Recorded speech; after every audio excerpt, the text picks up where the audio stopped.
'Tis the middle of night by the castle clock, and the owls have awakened the crowing cock.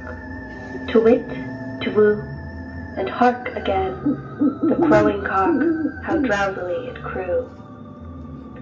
The lovely Lady Christabel, what makes her in the wood so late, a long way from the castle gate?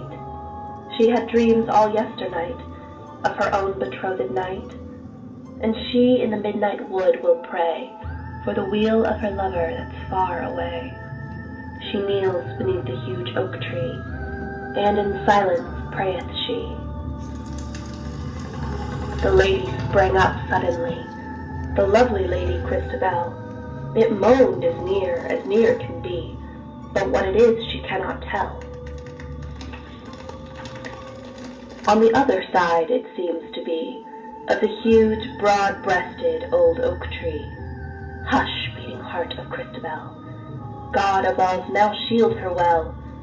She folded her arms beneath her cloak, and stole to the other side of the oak. There she sees a damsel bright, dressed in a silken robe of white. Her stately neck and arms were bare, her blue-veined feet unsandaled were, and wildly glittered here and there the gems entangled in her hair. I guess 'twas frightful there to see a lady so richly clad as she, beautiful exceedingly. Mary Mother, save her now, said Christabel, and who art thou?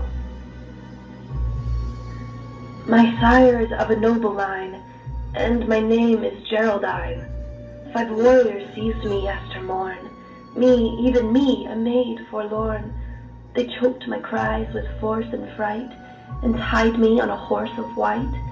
As sure as heaven shall rescue me, I have no thought what men they be, nor do I know how long it is, for I have lain entranced I was, since one, the tallest of the 5, took me from the horse's back, a weary woman, scarce alive. Some muttered words his comrade spoke, he placed me underneath this oak. He swore they would return with haste, whither they went I cannot tell. I thought I heard, some minutes past, sounds as of a castle bell. Stretch forth thy hand, thus ended she, and help a wretched maid to flee. Then Christabel stretched forth her hand, and comforted fair Geraldine. All our household are at rest, the hall is silent as a cell. My father now is weak in health, and may not well awakened be, but we will move as if in stealth, and I beseech your courtesy this night to share your couch with me.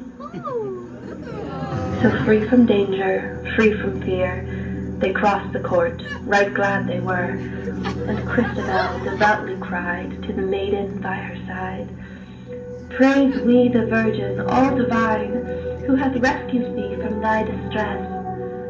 Alas, alas, said Geraldine, I cannot speak for weariness. O weary Lady Geraldine, I pray you, drink this cordial wine. It is a wine of virtuous powers. My mother made it of wildflowers.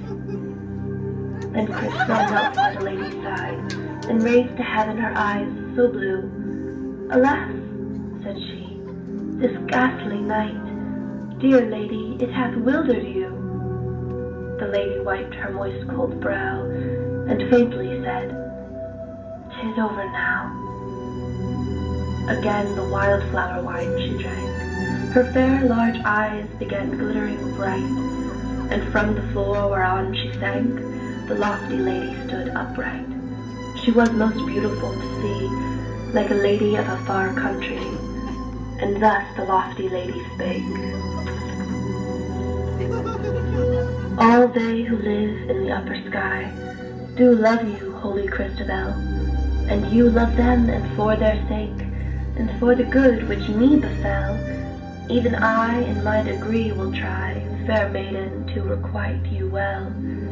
But now unrobe yourself, for I must pray ere yet in bed I lie. Quoth Christabel, so let it be, And as the lady bade did she, her gentle limbs did she undress, and lay down in her loveliness. But through her brain of weal and woe, so many thoughts moved to and fro, that vain it were her lids to close. So halfway from the bed she rose, and on her elbow did recline, to look at the Lady Geraldine. Beneath the lamp the lady bowed, and slowly rolled her eyes around. The drawing in her breath aloud, like one that shuddered, she unbound that cincture from beneath her breast. Her silken robe and inner vest dropped to her feet, and in full view, behold, her bosom and half her side. A sight to dream of, not to tell. Oh, shield her, shield sweet Christabel. Yet Geraldine nor speaks nor stirs. Ah, what a stricken look was hers. Deep from within, she seems halfway. Then suddenly, as one defied, collects herself in scorn and pride, and lay down by the maiden's side, and in her arms the babe she took.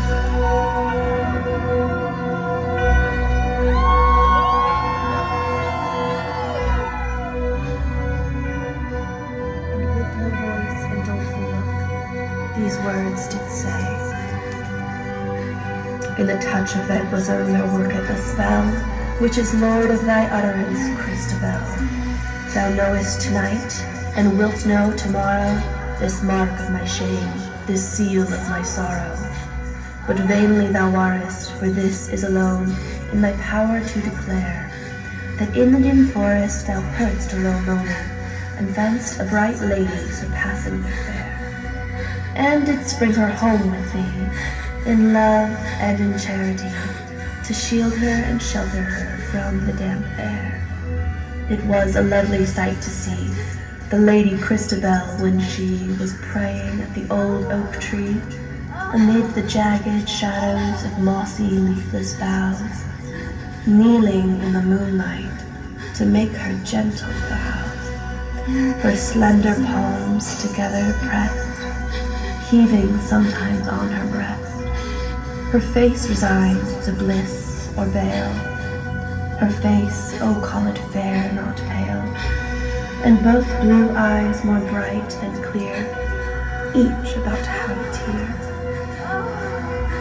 Then see the Lady Christabel gathers herself from out her trance, her limbs relax, her countenance grows sad and soft, the smooth thin lids close over her eyes, and tears she sheds, large tears that leave the lashes bright, and all the while she seems to smile as infants at a sudden light, who, praying always, prays and sleeps, and if she move unquietly, perchance 'tis but the blood so free.